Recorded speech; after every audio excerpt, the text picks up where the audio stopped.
Boo. Boo. Boo. Boo. What are we having for dinner? I thought you said you were cooking. What?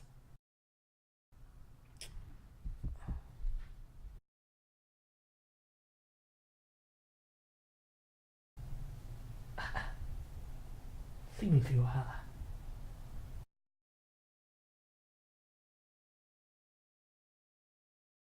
Hey guys, it's LaVida girl coming to you from Vegas. How has your week been? Did you love our last episode about Afroverse? Please like, comment, and subscribe and share. Please, whatever you have to do, do it. So, I did tell you that on this episode, I'll be talking about coming to America, the journey so far. But before I do that, exciting news, guys. After my first episode, a friend of mine, a co-worker and a dear friend, hey Alan, hey, she bought me this. Can you believe it? Look. You know how much I love butterflies. And she bought me this. I will open it. Don't worry. Stop being so impatient. I will show you what it is. So now I have my cup. A LaVida girl cup that I can use to drink while I'm talking to you guys. Shout out to Arlene. Thank you for my first gift. Love you, girl. Thank you so much for the support. I really appreciate it. So, if you haven't watched any episodes before, this is the best time for you to go back and start from episode 1. Yes, my name is Helen Alabi Williams. Middle name is, wait for it, Oruwagime. I am from Nigeria. I was born and bred in Nigeria, Lagos to be precise. I am from a state in Nigeria called Edo State. I have 7 sisters and 4 brothers. Yes, we are from a very big family, but I'm not going to go that much further back. I'm just going to start from before I came to America. I was working in an oil and gas servicing company as the corporate affairs executive. Been on the company for a few years, like 5 years plus. And one day I went to church and my pastor was talking about, finding your oil, what you really want to do with your life, what you're passionate about. I probably would tell you, break it down to you in another video, but I'm just telling you the journey. So, anywho, it got me thinking, and I was like, wow, I am doing this job. It's a beautiful job. I love the people I work with, and I was moving ahead in the company because I started, if you will believe it, as a receptionist, and I worked my way up to the corporate affairs executive. Okay.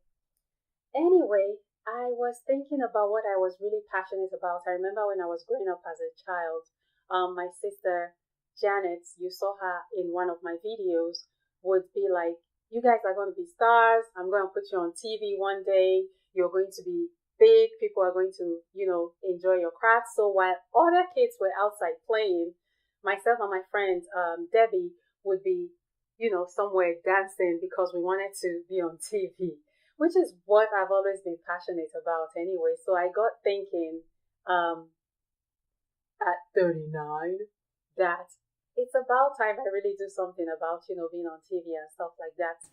That is to tell whoever is watching, it's never too late. I put in my resignation letter. Yes, it was bold and scary at the same time. I had never at that point did anything that risky before. But yeah, I put in my letter and I got in touch with one of the biggest producers in Lagos. Her name is MME Song. She's a great friend and mentor. I totally respect and admire this woman.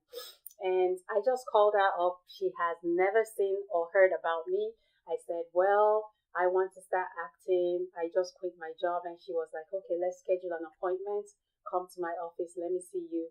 My sister and I went because my sister Janet is so supportive. I have great sisters, guys. Shout out to Elizabeth, Joy, Janet, sister, yeah, Kenny, yeah, Bridget, and all the other sisters I have and brothers that are so supportive. So yes, my sister went with me to her office. She said, that was a courageous thing you did. I was like, yep, it was courageous, stupid, and scary at the same time, but I wanted to follow my passion. And she was like, fine, I'm going to give you an opportunity to do that. And that she did. And she gave me my first role, speaking role, not just an extra, but she gave me my first role in a movie called Don't Cry for Me. Wow. She was on high speed and he lost control, hit a couple of poles, and I don't want to talk about it. I don't like talking about it. Getting to the hospital and finding out my brother was dead, was blind. Completely blind? Yes, doctor. It was an accident. So, has he done any tests since the accident to see how much damage was done? No. That's why I'm here to see if you can help me. Okay, just hold on. Please, nurse, can you attend to the patient you would see? Just make sure he gets 2 doses of epinephrine. Thank you very much. Bring him in. Let's run some tests, you know. Thank you so much. It was starring some of the biggest stars in Nollywood and Gollywood. Gollywood, if you don't know, is the Ghana, and Nollywood is Nigeria. So it had Joseph Benjamin, it had Yvonne Nelson. I wasn't in the scene with Yvonne Nelson because I love that girl, but I was on a scene with Joseph Benjamin in that movie. I did that. I also met with another very big Nigerian producer, and he also was able to put me, I don't want to say his name, but he put me in one of his movies as an extra. I was just like, a cashier or something, but it helped to encourage me, to make me feel like I wasn't making money from it, but I was happy that I was getting these roles because it made me feel like I was on the right track. Okay, so January 2014, one of my nephews was getting married. I do have a lot of nephews, yes. I come from a large family and everybody has kids, except me. But we are working on it, right? Practice makes perfect. That's what my friend Suki would say. So anyway, my nephew in America was getting married, and her mom, Janet, again said, you have your American visa, you haven't used it. Why don't you just go to America and stay with your nephew and just, help him, since he's the only one there and he's planning this wedding all by himself. So I was like, cool. I'll come to America. But I was kind of scared because that was the first time I was traveling all by myself. Even when I went to the UK, I was with my nephew. I was, his guardian, but at least I had someone, a familiar face. But this was going to be my first ever trip by myself. And, I'm a home girl. I love my family and all stuff like that. So I was like, okay. She was like, pick a date. She kept saying, pick a date. I'm like, eventually it was May. And I was like, okay, fine. I'll go in May the 27th. I picked the date. I went, I bought my tickets. I was like, Jesus, take the wheel. So yes, I took my first plane ride all by myself. We were having a layover in London, Heathrow. So yes, the plane had a 10-hour layover in London, Heathrow. I did a blog about that. If you haven't seen it, I'll leave the link below for you to go read it. It's called The Journey So Far. And you would see everything that happened on my way from, Nigeria or Lagos to London, London to Atlanta, because my plane landed in Atlanta. Hey, it was my first time in Atlanta. Let me tell you, I was scared. So, you know you have to pass through immigration and stuff like that, right? So I got to immigration and they were like, where are you gonna stay? And for some crazy reason, I did not have my nephew's address. Shocker, right? So my phone was dead. I couldn't call my nephew. I was like, my nephew is coming to pick me up actually.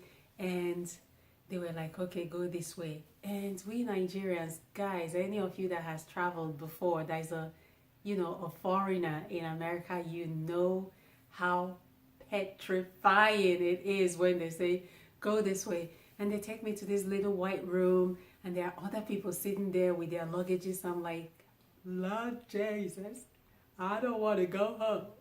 I've spent too much money coming to America to just be thrown back out because I don't have my nephew's address. Anyway, my name got called. I go to the room and this officer is there. I'm like, keep it calm, keep it calm.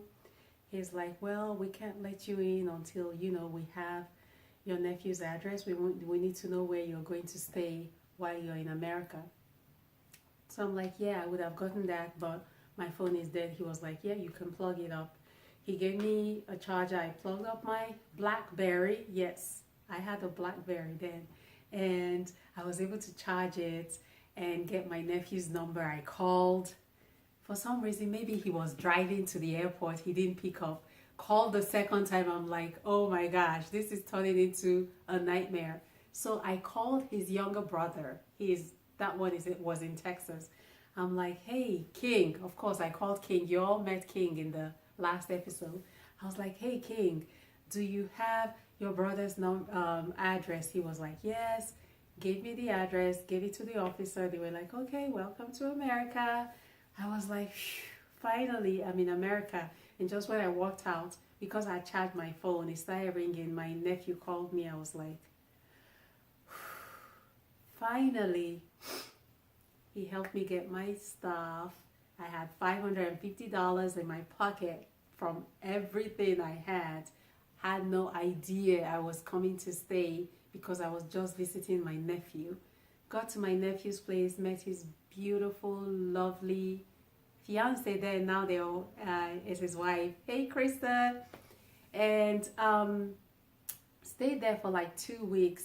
I had an uncle in North Carolina that was like, you have to come see me. This is your first time in America. So I went, took a bus ride. I always wanted to take the Greyhound. Because all those great movies, they always have someone coming down from the bus and they're making it big and stuff like that. So that was I had my own soundtrack playing as I was riding the bus to Raleigh, North Carolina.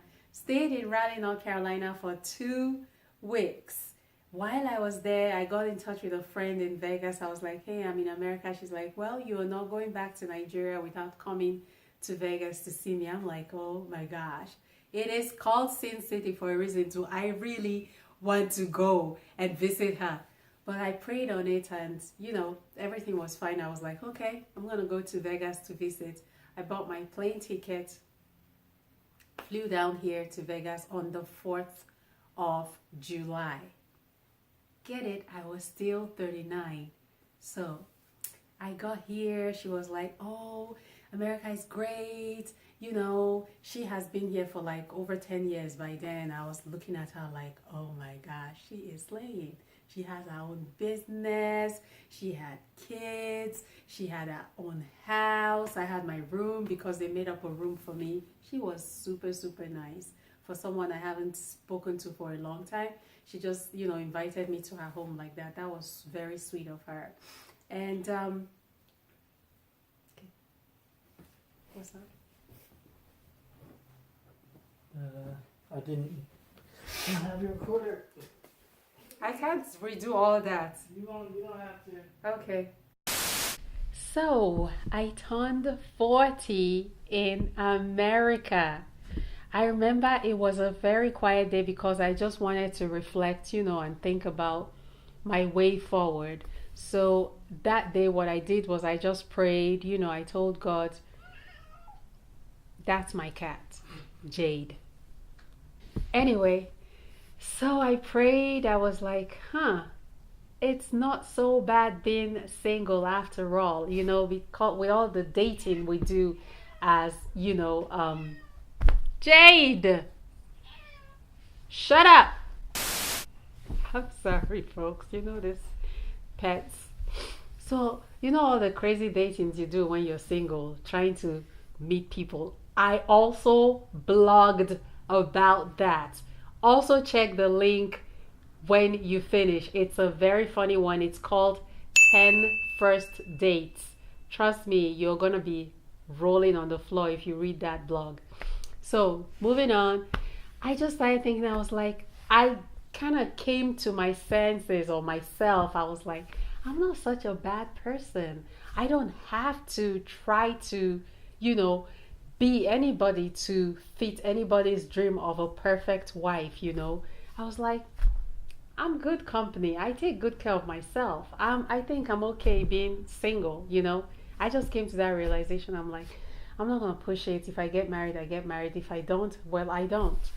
So my friend's daughter, Precious, and I were like this close. And because it was getting close to October, she wanted me to have my first Halloween in Vegas. Before then, I've never had any Halloween party or anything like that.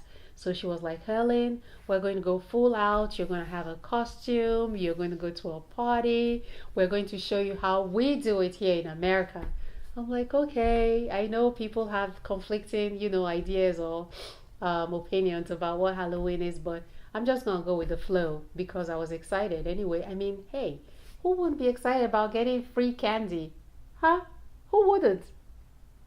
So, well, yeah, it was Halloween morning. And my friend was going out to work and she was like, y'all should come with me. I was not ready to go anywhere that day, but I was like, I just want to sleep. Precious was like, no, Helen, you have to come with us. I'll get you a frappe. Once I heard the word frappe, I was like, yeah, I'm coming. So I jumped into the car with them. We got to the behavioral health where my friend, works. And there was another car parked there, and this young man came out with this white lady that kept, calling him, her driver, which was hilarious. We're like, okay, whatever. I walked away, myself and Precious, because it was cold. We went to a store, she wanted to try out sweaters and stuff like that. While we were there, her mom called and she's like, you guys should come back. I'm like, okay, let's go back. We haven't gotten my frappe yet, but we have to get that frappe. That's why I came out in the first place. Got back. I see my friend beckoning to me. I'm like, oh God. And the dude is standing there checking his time. I'm like, whatever, person. Whatever. Who did you think that dude was? You guessed right. It was Nils.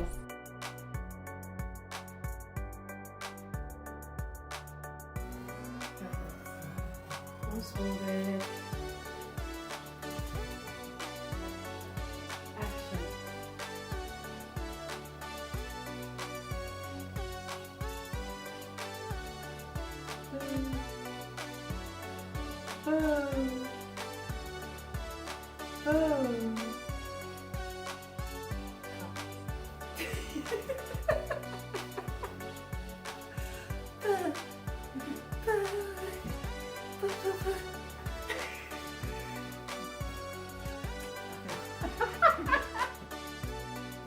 Hey guys, it's LaVida girl coming to you live today from my kitchen, and of course I'm with my food Nils.